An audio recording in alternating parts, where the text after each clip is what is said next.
Gustavo Cerati fue un músico brillante, perfeccionista hasta el último compás. Con Soda Stereo revolucionó el rock latinoamericano y en su carrera como solista se consagró como un artista meticuloso, obsesionado con cada capa de sonido y silencio.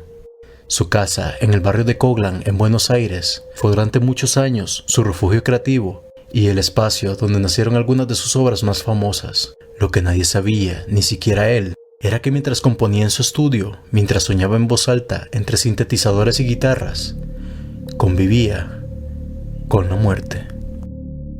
Cerati vivió ahí entre 2001 y 2003, lo que implica una estadía de aproximadamente 2 años, lo cual bastó para que poco más de 2 décadas después fuera señalado como sospechoso de cometer un horrendo crimen. En mayo de 2025, la propiedad donde el legendario músico vivía fue vendida a una empresa constructora, quienes se iban a encargar de demolerla para abrir paso a un nuevo y moderno proyecto habitacional. Todo iba de acuerdo a lo planeado, sin embargo, ocurrió algo que atrasó el proceso. Mientras los trabajadores excavaban, en la medianera lindera, un gran trozo de tierra se desprendió del terreno contiguo y reveló a simple vista varios restos óseos humanos junto a algunos objetos antiguos.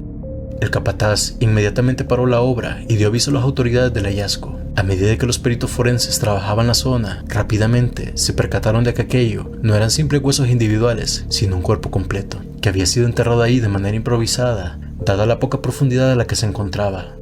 No quedaban dudas que aquello era una tumba clandestina que había estado ahí por décadas. Las primeras teorías sugerían que podía tratarse de alguna mujer o una persona asiática, gracias a la presencia de una moneda extranjera. Sin embargo, rápidamente se descubrió que se trataba de un adolescente masculino entre 14 y 17 años. La noticia no tardó en recorrer el mundo. En un principio se informó que el cuerpo había sido encontrado en la misma casa donde alguna vez vivió Gustavo Cerati, lo que desató una ola de teorías y especulaciones, ya que muchos comenzaron a buscar conexiones ocultas en las letras de sus canciones, intentando unir cabos sueltos entre el arte, el misterio y la tragedia. Sin embargo, fue un objeto en particular hallado junto a los restos el que permitió establecer el contexto temporal del hecho, ahora confirmado como un crimen. Se trataba de un reloj Casio con calculadora, un accesorio icónico entre los jóvenes durante la década de 1980. La imagen de Cerati quedó rápidamente desligada del caso, pues no se trataba de una muerte reciente, era un crimen ocurrido décadas atrás, y eso implicaba que la búsqueda de la verdad sería mucho más compleja. En base al reloj y a un corbatín, determinaron que se trataba de un estudiante y que aquella moneda japonesa era más como un símbolo de la buena suerte, muy popular entre los jóvenes de aquel entonces. También determinaron que la causa de su fallecimiento fue una puñalada en la cuarta costilla derecha y que posteriormente se trató de cortar el cuerpo sin éxito con alguna especie de sierra. Ahora solo quedaba una pregunta clave: ¿quién era la persona cuyos restos habían sido encontrados? Por la antigüedad, podía incluso tratarse de un cuerpo ligado a la dictadura argentina que recién terminó en el 83 y que había dejado alrededor de 30.000 desaparecidos. Al leer sobre las características y los objetos encontrados, un joven pensó que podría tratarse de su tío, del cual siempre escuchó hablar en las reuniones familiares, quien desapareció en 1984 con apenas 16 años. Al preguntar sobre la última vez que lo vieron con vida y sobre cómo vestía, todo coincidía. Se trataba de Diego Fernández Lima. Estudiaba en la Escuela Nacional de Educación Técnica número 36, ubicada en Saavedra, y vivía por la zona de Belgrano. También era un futbolista juvenil en el Club Excursionistas. Desapareció el 26 de julio de 1984 tras despedirse de su madre y decir que iba donde un amigo y luego al colegio. Fue visto por última vez en la esquina de Rómulo Naón y Monroe, Villa Urquiza, cuando un conocido le gritó Gaita, el apodo que tenía en el club.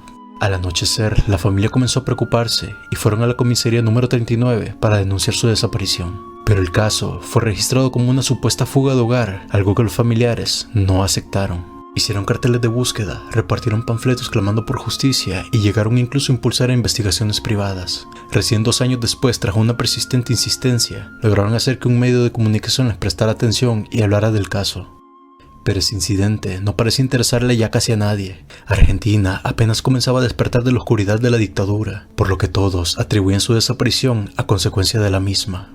Sin embargo, el padre de Diego sostenía su propia teoría, pues por aquellos años el tema de las sectas estaba en su auge, y él creía firmemente que su hijo había sido captado o incluso sacrificado por alguna de ellas. Sospechaba que detrás de esos grupos había personas influyentes con poder político o económico, y que esa era la razón por la cual las autoridades se mostraban evasivas.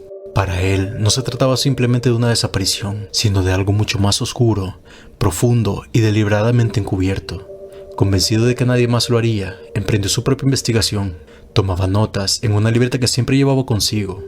Hablaba con vecinos, recorría calles, golpeaba puertas, buscaba pistas, señales, cualquier hilo suelto que le acercara a la verdad sobre su hijo. Esa determinación, sin embargo, también marcaría su destino. En 1991, mientras investigaba por su cuenta, fue atropellado mientras andaba en una bicicleta. Murió sin saber qué le había pasado a Diego, pero sin haber dejado de buscarlo nunca. No fue sino hasta 2025 que la verdad comenzó a salir a la luz. Fue un sobrino del propio desaparecido quien, impulsado por la necesidad de cerrar esa herida, le sugirió a la familia aportar una muestra de ADN solo para despejar las dudas. El análisis fue concluyente. Los restos hallados correspondían sin lugar a dudas a Diego. Ya se sabía quién era, ya se sabía cómo había muerto, pero aún faltaba responder las preguntas más inquietantes. ¿Quién lo mató? ¿Y por qué? Fue entonces cuando el caso dio un giro más oscuro y todo comenzó a tener más sentido. Ahí es donde todo comenzó a volverse verdaderamente turbio. Una vez que se confirmó que el cuerpo hallado pertenecía a Diego y que en realidad había estado enterrado en el patio de los vecinos de la casa donde vivió Gustavo Cerati, era solo cuestión de tiempo para que surgiera la siguiente pregunta: ¿quiénes vivían allí? La propiedad pertenecía a la familia Graf, de ascendencia alemana, quienes residían en esa casa desde los años 70, es decir, mucho antes y también mucho después de la desaparición de Diego. Y fue entonces cuando la duda se volvió inevitable. ¿Cómo llegó el cuerpo de un adolescente desaparecido en 1984 a enterrarse en silencio durante décadas en el fondo de su patio? Fue a través de un grupo de WhatsApp de exalumnos de la ENET número 36 que algunos cabos comenzaron finalmente a atarse. Una vez que se viralizó la noticia de que los restos encontrados pertenecían a Diego y que la propiedad en cuestión pertenecía a una familia alemana de apellido Graf, varios recordaron un antiguo compañero con ese mismo apellido: Norberto Christian Graf. Uno de los exalumnos incluso trajo a la memoria de que Diego y Christian eran casi inseparables, eran compañeros de instituto y compartían una misma pasión: las motocicletas. Curiosamente, en la misma casa de los Graf donde apareció el cuerpo, hoy en día funciona un taller mecánico llamado Coughlan Motors. Sin embargo, lo inquietante es que la familia de Diego jamás había escuchado hablar de Christian Graf, no lo conocían y no sabían de su existencia. La última vez que Diego habló con su madre, le dijo: voy a lo de un amigo y después al colegio. Décadas más tarde, sus restos aparecieron en la casa de ese amigo. Con esa revelación, el caso dio otro giro inesperado. Christian Graf, aquel compañero casi olvidado, pasaba ahora al centro de todas las miradas. Durante años vivió en la misma casa donde el cuerpo había permanecido enterrado. Mientras la familia de Diego lo buscaba sin descanso, él seguía con su vida con aparente normalidad. Primero como adolescente y luego como adulto hasta que se independizó. Mientras tanto, en ese patio silencioso, la verdad aguardaba bajo tierra. Christian Graf solía visitar a su madre con cierta regularidad, asegurándose de que todo estuviera en orden. Fue en una de esas visitas cuando conoció al capataz de la obra que se realizaba en la casa contigua, la antigua vivienda de Gustavo Cerati. Hablaron en 2 ocasiones. La primera fue cuando por error los obreros rompieron una tubería y dejaron sin agua a la madre de Graf. La segunda fue mucho más inquietante. Ocurrió el día en que se descubrieron los restos óseos. Frente al hallazgo, Graf ofreció una explicación sorprendente. Dijo que los huesos podrían pertenecer a un cura o un paciente geriátrico, ya que décadas atrás en la zona había funcionado una iglesia y también un centro de salud. Incluso sugirió otra posibilidad, que los restos hubieran llegado accidentalmente con un camión de tierra que él mismo había solicitado años antes.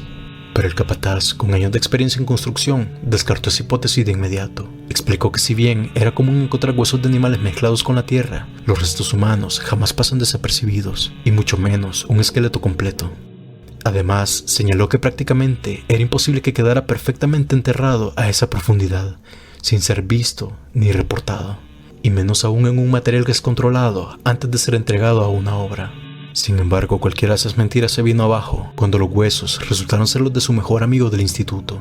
Graf, de 56 años, actualmente electricista, se ha convertido en el principal sospechoso del crimen perpetrado hace 41 años. Aunque la causa será investigada bajo la figura de homicidio, El extenso tiempo que ha transcurrido desde el crimen implica que la acción penal, según las leyes argentinas, ha prescrito. Esto significa que, incluso si se llegara a identificar con certeza al responsable, es posible que no pueda ser juzgado ni condenado por la justicia. Sin embargo, esto no impide que se lleve adelante una investigación judicial completa, pues el objetivo sigue siendo el mismo: reconstruir los hechos, establecer la verdad y, al menos en términos históricos y sociales, hacer justicia. Cerati jamás supo que componía a pocos pasos de una tumba clandestina, pero ahora su antigua casa forma parte de una historia donde la música, el olvido y el crimen se cruzan de una forma inesperada. Si el caso te gustó y si compartes esta pasión por el crimen o el misterio, te invito a suscribirte y a formar parte de esta comunidad en crecimiento. Muchas gracias por ver este video.